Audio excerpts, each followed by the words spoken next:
Imagine this: someone sweeps into your life with flowers, long phone calls, and promises of forever. At first, it feels like you've stepped into a love story written just for you. But then, almost as quickly as it began, the calls fade, the gestures stop, and you're left with silence. If you've ever been through this, you know how confusing and painful it can feel. So where do we begin when the love bombing ends and real life asks us to pick up the pieces? Naming the experience is often the quiet but powerful first step toward healing. When we don't have words for what has happened, we stumble around in the dark, replaying events and wondering if we somehow caused them.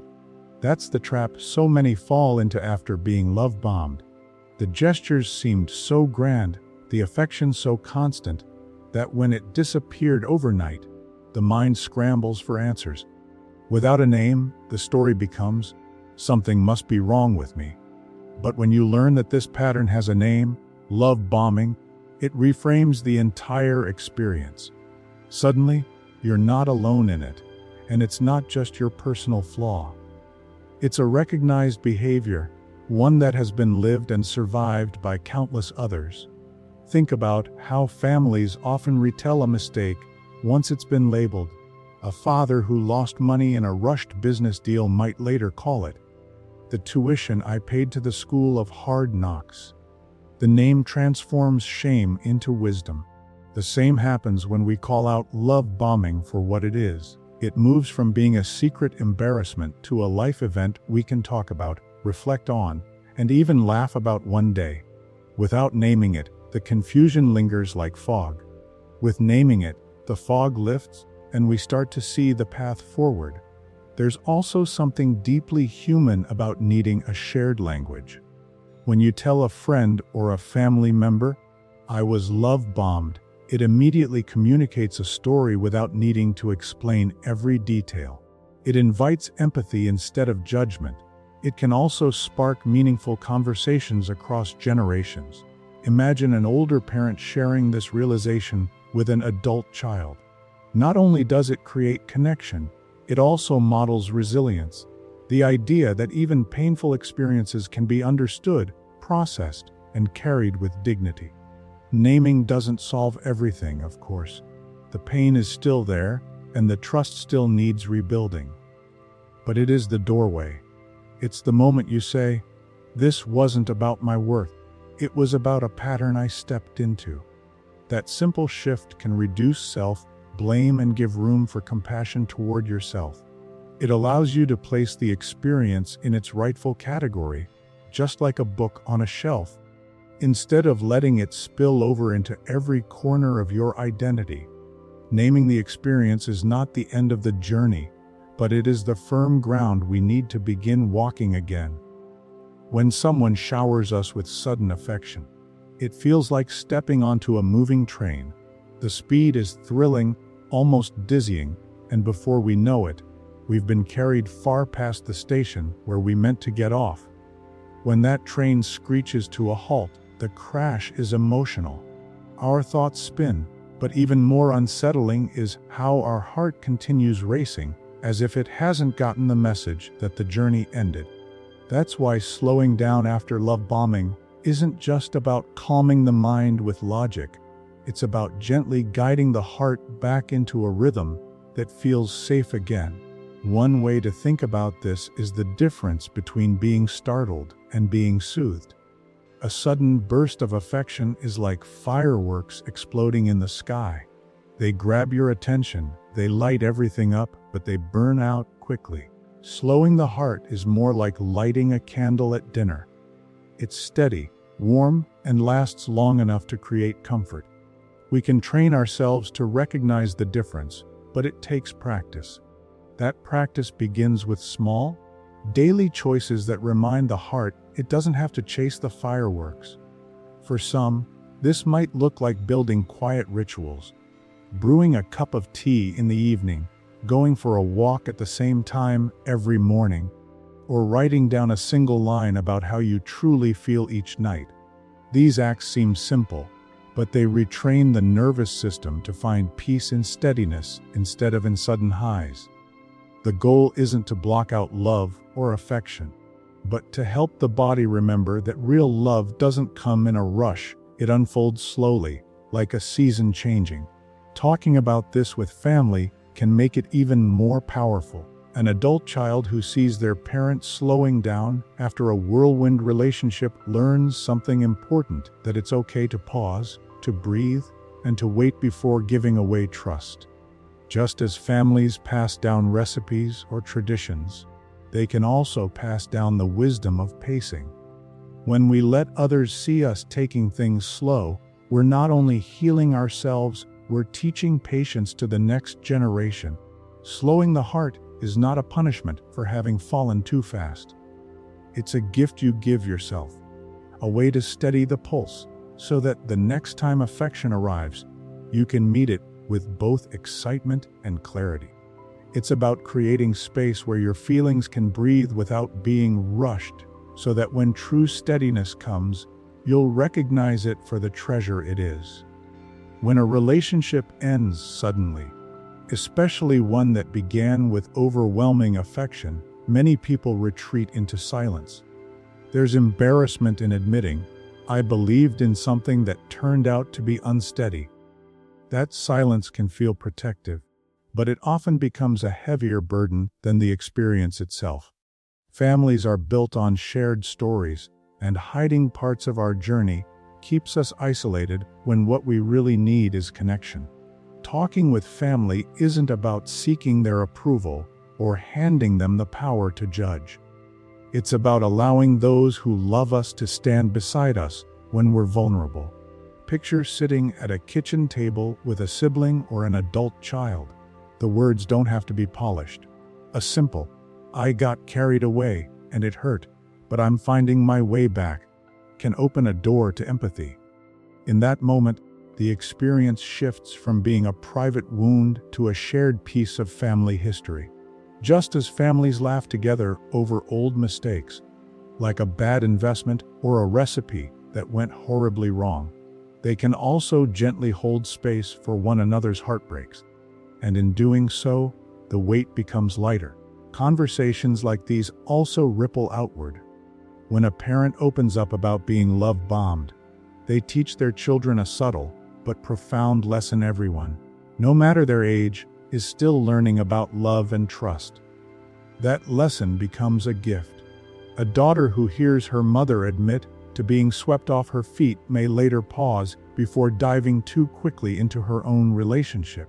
A son who sees his father speak honestly about being hurt learns that vulnerability isn't weakness, but strength. There's another layer too. Talking instead of hiding helps restore dignity. Silence can leave us replaying the story in our own head, where shame distorts the memory. But speaking it out loud reframes it. When someone else hears your story, they often respond with understanding or even share a similar moment of their own. That exchange creates a bridge of solidarity. Suddenly, you're no longer the only one carrying the memory. It belongs to a circle of people who care about you. Opening up doesn't mean spilling every detail. It can be as gentle as naming the feeling, or as practical as sharing the lesson learned. What matters is that you let your family see you as human, still capable of being surprised, still growing, still resilient. In that honesty, bonds deepen, and often, the very place you feared judgment becomes the place where you discover the most acceptance. When people think of love bombing, they usually focus on the emotional roller coaster, the grand gestures, the sudden silence, and the heartbreak that follows. But there's another layer that often gets overlooked, and it has just as much impact on our well-being: the financial side. Relationships, especially ones that move too fast, can quickly blur the lines between affection and money. A surprise vacation booked after just a few weeks, expensive gifts exchanged before real trust is built, or even conversations about combining resources too early. These are not just signs of intense affection. They can also create financial entanglements that leave lasting effects. For those in their 50s or beyond, this is especially important. Retirement planning and financial security take decades to build, but they can be shaken by rushed decisions made in the haze of romantic excitement. It's not always about someone intentionally taking advantage. Sometimes both people get swept up in the whirlwind and forget to pause. But whether intentional or not, the result can be the same: money spent too quickly, accounts intertwined too soon, or obligations formed that are hard to unwind when the relationship ends. Think of it like gardening. You don't plant a fragile seed in soil without checking the ground first. You test it, you prepare it, and only then do you allow roots to form. In relationships, finances are part of that soil. When someone pushes to combine them before the relationship has had time to mature, it's like planting a seed in rocky ground. The roots may not survive, and in trying to force growth, you risk losing both the seed and the soil it rested in. The overlooked truth is that protecting your money isn't about being cold or unromantic. It's about honoring the value of what you've built. Just as we wouldn't hand over the keys to a family home without trust and time, we shouldn't hand over financial access in the early glow of affection. Families can play a role here too. Adult children may notice warning signs, like a parent suddenly spending at a pace that seems out of character. Gentle conversations, framed with care, can protect not only the wallet but the heart as well. Remember, love bombing may start with roses and dinners, but it can quietly touch the balance of your savings account or retirement plan. Slowing down financially is just as vital as slowing down emotionally.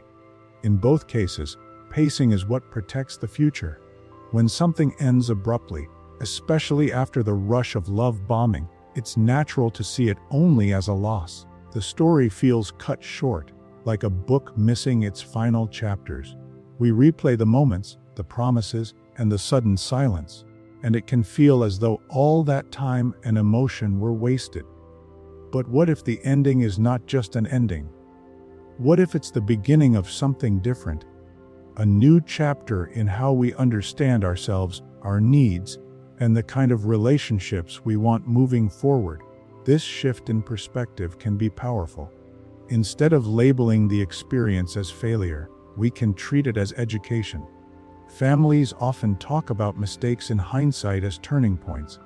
Maybe it was a bad investment that taught everyone the value of caution, or a rushed decision that became the reason for stronger planning in the future. In the same way, a relationship that ends after love bombing can be reframed as a teacher. It showed us what excitement feels like, but also reminded us that steady love matters more than fireworks. Reframing also allows us to honor our resilience.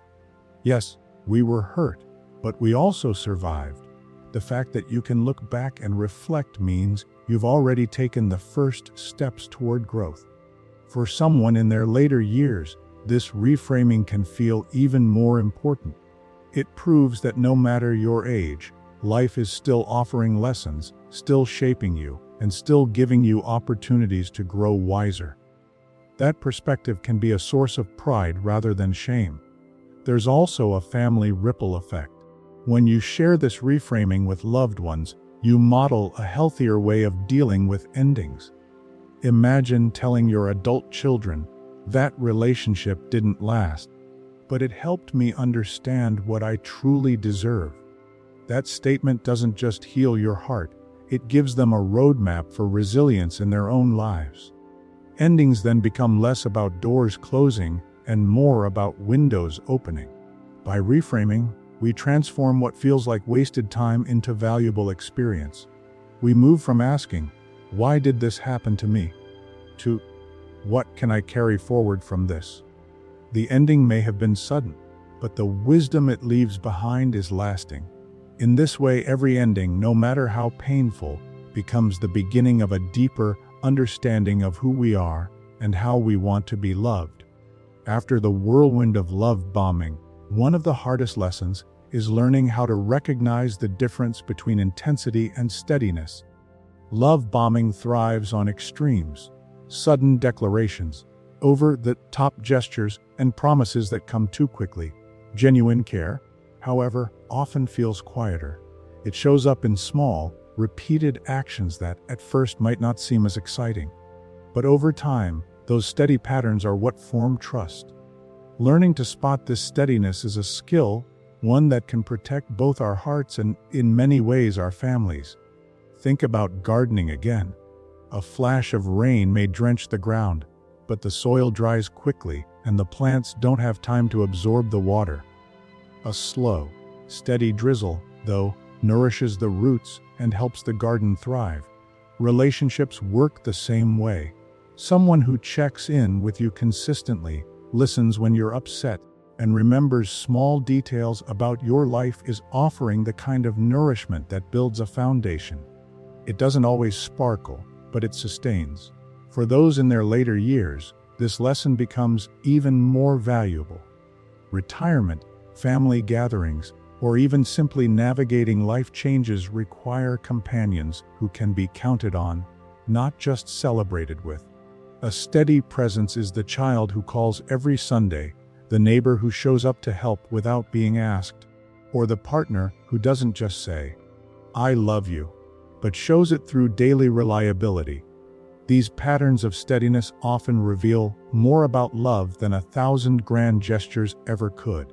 There's also a financial parallel here.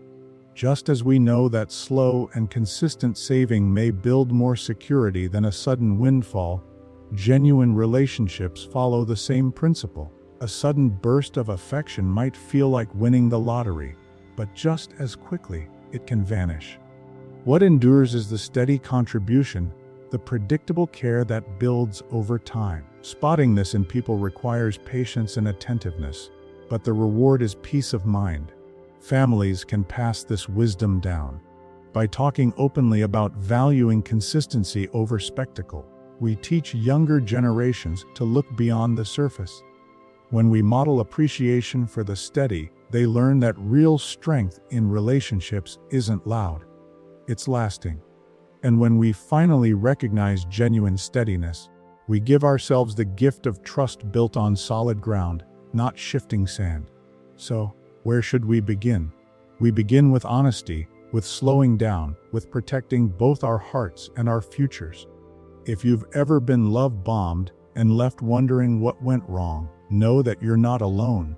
Your story matters, and your wisdom may help someone else. Share your experience in the comments. Let's make this a place where families and individuals alike can learn, heal, and grow together.